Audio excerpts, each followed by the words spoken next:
بسم الله الحمد لله والصلاة والسلام على رسول الله صلى الله عليه وسلم.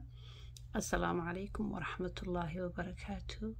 ولا لها يكو حيران استر channel دمانتي وانا ودا سلامينا ميل والبودا دونك تعالى دي سيكا جوكتان وحانا يدين لنا يسو دوادا ما انت شاكا دي وضنا ايوا شاكو انك شاكين دونا دي إلهي لادو تابعي لأورنج إياس ابن معاوية المزني قصة دير بوليهي مركا إن شاء الله تعالى وحانو كلا قاضينا دور قيبود مركو يرى إيه مركي وينادي إياس مقالة بصرة أيو وحو قادي كأها مدة دير وحونا بلا بحلقي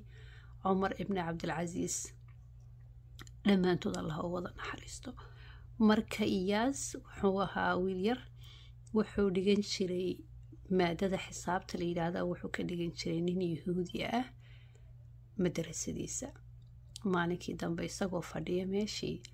baa macallinkii yahuudiga ahaa waxa uu yimid niman kale sheekay bilaabeen waxay yiraahdeen ninkii macallinka ahaa wuxuu yiri waxaan la yaabanahay muslimiinta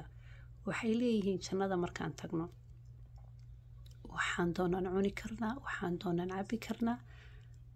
wax saxara iyo wax kaadi oo naga imanaysaana ma jirto jannada marka la tago marka wuxuu yiri siday ku dhici kartaa waxaas wax jira ma uu dhahay way iska dhaadhicinayaan nimanka kale way u jiibiyeen hadalkii meesha ma bayna ka fidin wiilkan yarka ah ee saqiirka ee idinla jooga ayaa idin la hadli doona wiilkii yara gacantu taagay wuxuu yiri macallimay fasaxaysaa inaan ka hadlo arrinkaas hadda ka hadlaysaan حاوي كسر وحيري معلنا الدنيا مركان شوفنا عنتظر أنا عنه حكيتك تاويري معنيكي وحيري عنتظي وحي تكتا شركة نفقة جلسة ويري أنت كلك الصباح ذي قشنك إيه شركو وسنو بهنينا وحيري وحي نقطتك هذه سهرين نقطة والكيرا مركو وحيري هدي الدنيا إنه شوفنا عنتظي أي نقطة يسويري شركة مد أنفعيسة maxaa u diiday yiraahdo khar marka la tago inay kulli wada noqoto wax jirka anfaca aad buu la yaabay macallinkii wiilkii yaraa markaas wuxuu ku yiri eray macnihiisu uu ku yiri inkaar kugu dhacday alla maxaad wiil ragaa tahay alla maxaad wiil ragaa tahay ayuu ku yiri aad buu la yaabay qisadaas waxay ahayd markii uu yaraa haddana wuxuu soo yar koray maalmaha kamid isaga iyo nin weyn baa waxa dhexmaray business baa dhexmaray marka xoolihiisii uu ka waayay iyaas ninkii weynaa ninkan nin weeyaan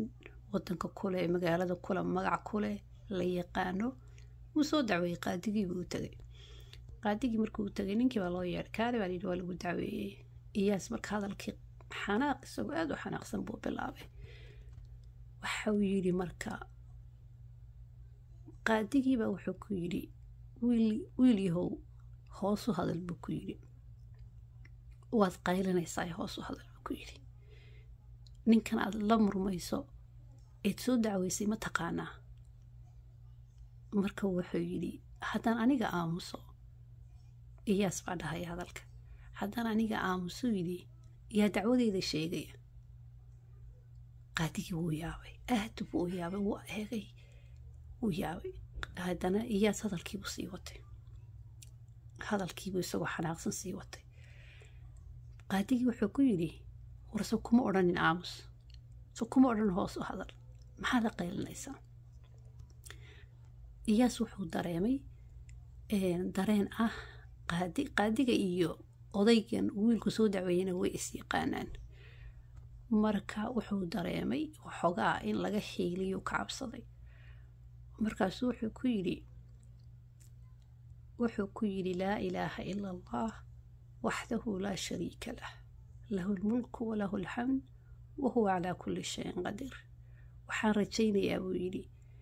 dooda aniga iyo sheekha weyne inaan u sinaan doono maadaama aad nagu kala xukminaysid xukunkii ilaahay qaadigii aad buu yaabay marka qisadaasina waxay ahayd markii uu noqday dhowr iyo 10 jir meelaha marka lagu qiyaasi karaa exactly sanadka uu jiray lama soo sheegin laakiin waxoogaa uu yar weynaa waxaa faahfaday in wiilkani caqligiisu uu aad qof caqli badan leh inuu yahay baa adduun weynihii ku faafay haddaan wax yar ka hadalo iyaas wuxuu ka qaatay wuxuu soo gaaray asxaab aad u fara badan asxaabtii rasuulka calayhi salaatu wasalaam oo aad u fara badan buu soo gaaray uu ka qaatay diinta uu ka bartay maalinkii dambe nin baa yimid waxay dadku u kala saarayeen marka niman qof imanaya oo u imanaya inay cilmi ka raadsadaan oo cilmi ka kororsadaan iyo kuwa u imanaya inay just dhibaan bas inay macnaa inay hard time siiyaan macnaa inay la doodaan oo kale nin baa yimid marka waa nin gaal ah oon muslim ahayn wuxuu ku yidhi iyaasow hadaad muslimiin tihiin waxaad tirahdaan buu yidhi khamradu waa xaaraan waxaana laga sameeyaa buu yidhi wax xalaala laga sameeyaa waa biyihii iyo canabkii iyo laysku daraa waa la khamiiriyaa saasay ku noqotaa horta wuxuu ku yidhi maxaad ka qabtaan khamrada maxaad ka qabtaan iyaas wuxuu yidhi waa xaaraan ninkii gaalkaa wuxuu yidhi oo say xaaraan ku noqotay waa maado xalaala laga sameeyey biyihii canabaa laysku daray waa la khamiiriyey kabacdi waxaa ka soo baxay khamrada say ku noqon kartaa xaaraan wuxuu ku yidhi marka iyaas wuxuu ku yidhi haddii aan sacab biyo soo qaado oon kugu dhufto wax miyay kaa taraysaa gaalkii wuxuu yidhi maya wuxuu yidhi haddaan sacab ciida kaas ku soo qaato oo aan kugu dhufto wax miyay kaa taraysaa wuxuu yidhi maya wuxuu yidhi haddaan soo qaato sacab ama boonshaha dadka aan garanaynin waa haruurka marka la tumo galka laga bixiyo waay ama haddii kale saloolka geedka maxaa la dhahi jiray arabakida bahalka la cunee saloolka ah ama sabuulka geedka marka laga cuno midhihiisa waxa soo hadha sidaana waa la dhihi karaa buunshana waa la dhihi karaa labada kolba kaa dooni baa tiraahday haddaan sacabkaasi soo qaato oon kugu dhufto wax miyay kaa taraysaa maya buu yidhi wuxuu yidhi waayahay haddaan wuxuu yidhi biyihii iyo ciiddii iyo buunshihii aan isku daro oon wuxuu yidhi cadceedda dhigo oon qallajiyo oo markay qallashay intaan soo qaato aan kugu dhufto wax miyay kaa taraysaa haa wuu yidhi waxba iga taraysaa waxaaba laga yaabaa inay meel halis intay igaga dhacdo aan dhintaba wuxuu yidhi saddexdan shay bannaanka markay joogeen waxba mayli taraynin laakiin markii la isku daray xoog bay yeesheen qofka inay wax u dhimaan bay gaadheen khamraduna waa saasoo kale ku yidhi marka ninkaasna halkaasu kaga garhelay maasha allah tabaaraka allah insha allah maanta labadaas qiso ee yaryar baan kusoo gaabinaynaa haddii ilaahay yidhaahdo waan dhammaystiraynaa qisooyinkiisa aad bay u fara badan yihiin biidni illaahi baari waxaan isku dayeynaa inaan soo dhammayna insha allahu tacaala la socda qeybta labaad dardaarankeena maanta waxa uu yahay haddii ilaahay yidhaahdo inaan ku dadaalno saan salaada isaga tasixi lahayn walaalahayow sidaan wada ogsoonahayba marka aakhara la tago waxa ugu horeeya la isweydiinaya waa salaada wuxuu rasuulkeenu sheegay calayhi salaatu wasalaam in la aakhira la keeni doono qof 60 jir ah oo salaadiisi hal laga aqbalay aysan jirin wuxuu yidhi rasuulka calayhi salaatu wasalaam mar rukuucduu khaldayey oo sujuudu saxayey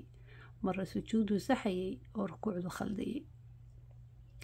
nin dhan baa jira oo loogu magacaabo ninkii salaadiisa haleeyey marka oo rasuulka calayhi salaatu wasalaam xilligiisii joogay oo rasuulka calayhi salaatu wasalaam dhowr jeer ku yidhi oo salaada ku noqo salaada marka aan tukanayna inaan u tukano maaha caado aan soo gaadhnay waa cibaado weeyaan cibaadaduna waxay u baahan tahay in la barto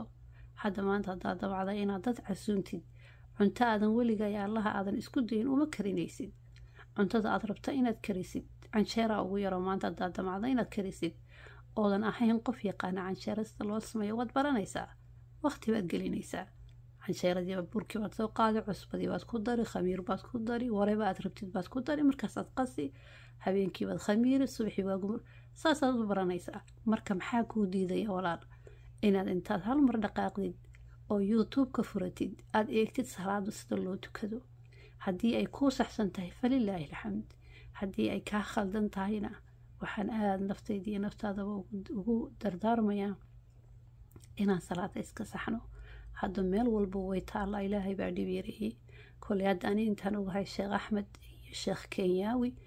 allaha xifdiya, labaduba cajaladay duubeen ayay kugu tusayaan sida loo tukado. ma hadlayaan keliya, way ku tusayaan sida loo tukado. salaada waxaa loo baahan yahay xasiloonideeda in la raaciyo. waxaan la akrinaya in laisku dayo in la khushuuco.